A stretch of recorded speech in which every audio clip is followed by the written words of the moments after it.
India cricket का अमीर तरीन बोर्ड और दूसरी तरफ भाई साहब ये एक भिखारी बोर्ड जो पीसीबी बना बैठा है। भाई साहब इंडिया के बारे में मैं आपको एक बात बताता जाऊं और काफ़ी हैरानी वाली बात है कि एक तरफ इंडिया भाई साहब जिसने कोई अभी टूर्नामेंट होस्ट नहीं करना, वो एशिया कप करना है, उनके पास ऑलरेडी बहुत ज़्यादा स्टेडियम्स हैं, खूबसूरत तरीन स्टेडियम भाई साहब, जो इनका एक स्टेडियम है धर्मशाला का स्टेडियम भी है। और दूसरी तरफ पाकिस्तान जिसने चैंपियंस ट्रॉफी करवानी है उसका अपना बंदा मोहसिन नकवी कह रहे हैं कि हमारे स्टेडियम्स इंटरनेशनल स्टेडियम्स नहीं है। वो ओपनली बोल रहे हैं जहां पर पूरी दुनिया मजाक बना रही है। वो खुद कह रहे हैं कि आप कभी हमारे स्टेडियम्स, सॉरी टू से, आप हमारे स्टेडियम्स अगर देख लें, उनके वॉशरूम, उनके ये वो फला, तो ये इंटरनेशनल स्टेडियम्स है ही नहीं। हमें भाई साहब नए स्टेडियम्स बनाने पड़ेंगे। और दूसरी तरफ क्योंकि जो माहौल बना हुआ है इंडिया की तरफ से, उस हिसाब से मैं बात कर रहा हूँ। इंडिया की गवर्नमेंट जो है वो नहीं आने देती इंडियन टीम को पाकिस्तान। उस टाइम बीसीसीआई के जो जय शाह थे वो भी यही कहते थे कि जी गवर्नमेंट इजाज़त देगी नहीं देगी। फिर जिस तरह मैंने बोला जी गौतम गंभीर भी उसी पार्टी से ताल्लुक़ रखते हैं, वो हेड कोच है। अब तो जय शाह जो चेयरमैन बन रहे हैं उधर के आईसीसी के, अब कैसे इंडियन टीम आएगी या अब कैसे जय शाह इंडियन टीम को रोक पाएगा? क्योंकि ये तो अब सारी दुनिया बोलेगी कि भाई आप तो चेयरमैन बन के आईसीसी का ये तो आप गलत कर रहे हैं, ये तो आप किस बेस पे आप क्रिकेट बोर्ड को जो है वो रोक रहे हैं। बिग बैश में 81 पाकिस्तानी प्लेयर्स अनसोल्ड गए हैं और उन 81 में कोई लल्लू पंजू नहीं था सर। वो पाकिस्तान के प्लेयर है जिनको हम पाकिस्तानी कहते हैं कि ये किंग है, ये ईगल है, ये स्पीड स्टार है और ये स्विंग स्टार है। वो सारे सबको पुरकरा दिया उन्होंने, मतलब बजा दिया यार उन्होंने। इनकी औकात आप देख लो कि एक भी बंदा पिक नहीं हुआ सर। एक ते हो जाना ना, 81 नाम इन्होंने भेजे थे और वो 81 के 80। आईसीसी की मीटिंग भी है, लेकिन मेरा ख्याल है कि आईसीसी की मीटिंग भी अधूरी रह जाएगी अगर प्राइम मिनिस्टर नरेंद्र मोदी साहब अगर आते हैं तो फिर तो समझें कि 99.9% इंडिया आएगी।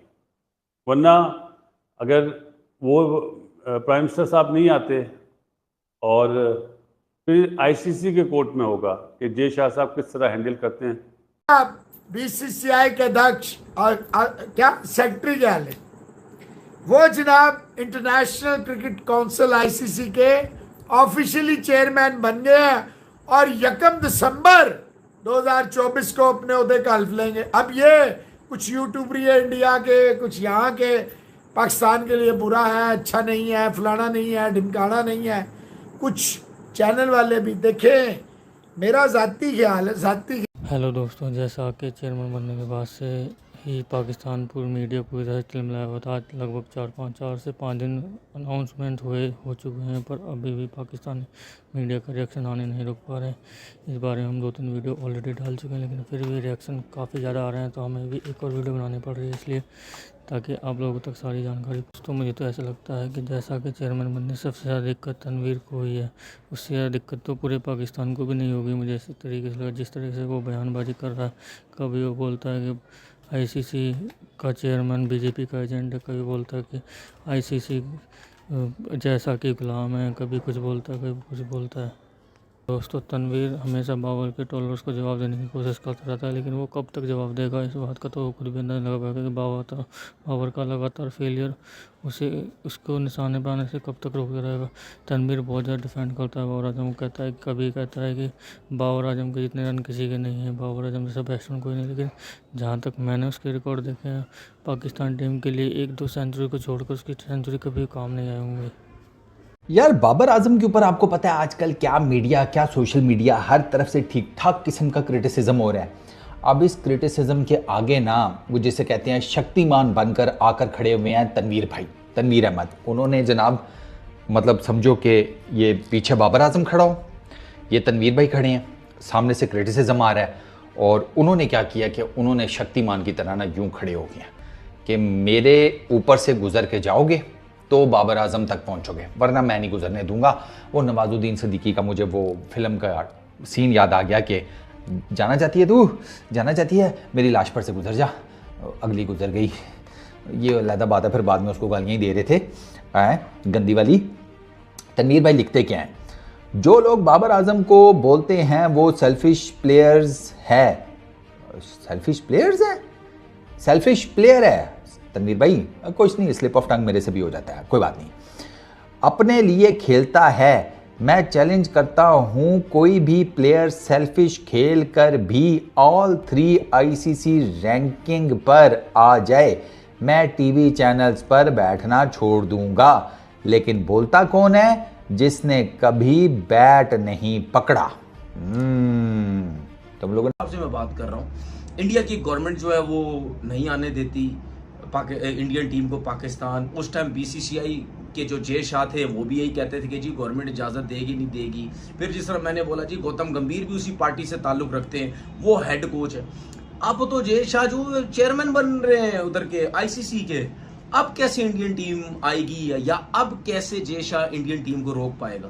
क्योंकि ये तो अब सारी दुनिया बोलेगी कि भाई आप तो चेयरमैन बन के आईसीसी का ये तो आप गलत कर रहे हैं, ये तो आप किस बेस पे आप क्रिकेट बोर्ड को जो है वो रोक रहे हैं।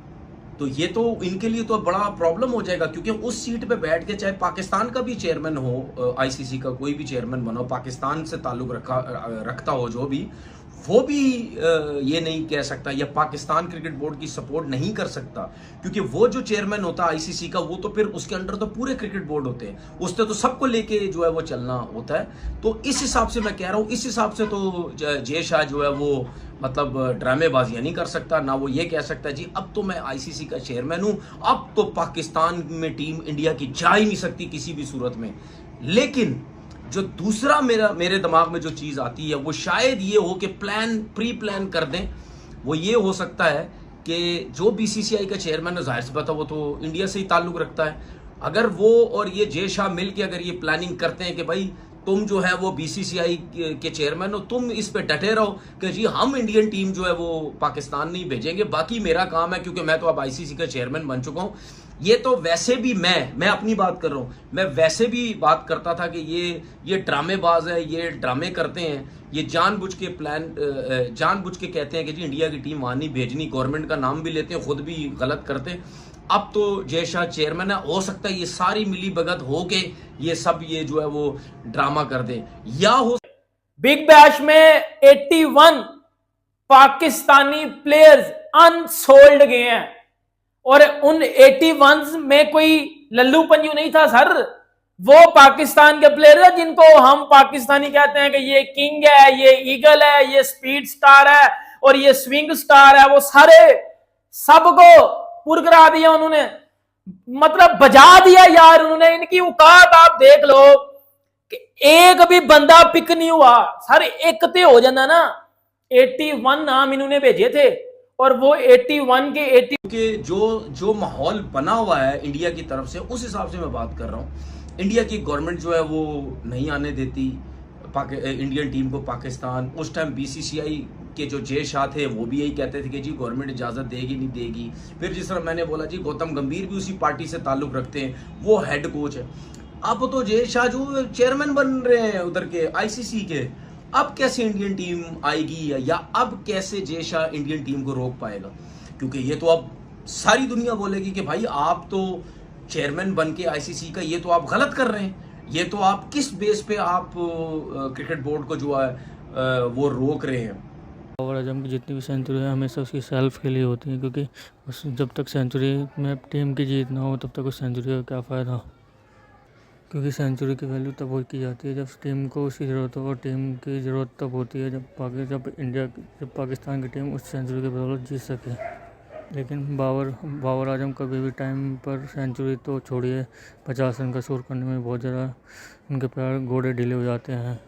टाइम पड़ने पर बाबर आजम हमेशा पहले आउट होकर चले जाते हैं, बाकी खिलाड़ियों को मकदार में छोड़ जाते हैं। टीम की तो हालत आपको पता ही है कि पाकिस्तान की टीम की बैटिंग इस टाइम किस तरीके की चल रही है। जब बांग्लादेश जैसी टीम उनकी बक्के उधेड़ सकती है तो क्या ही अंदाज़ा लगा सकता है कि बड़ी टीमों का आगे उनका क्या हाल होगा।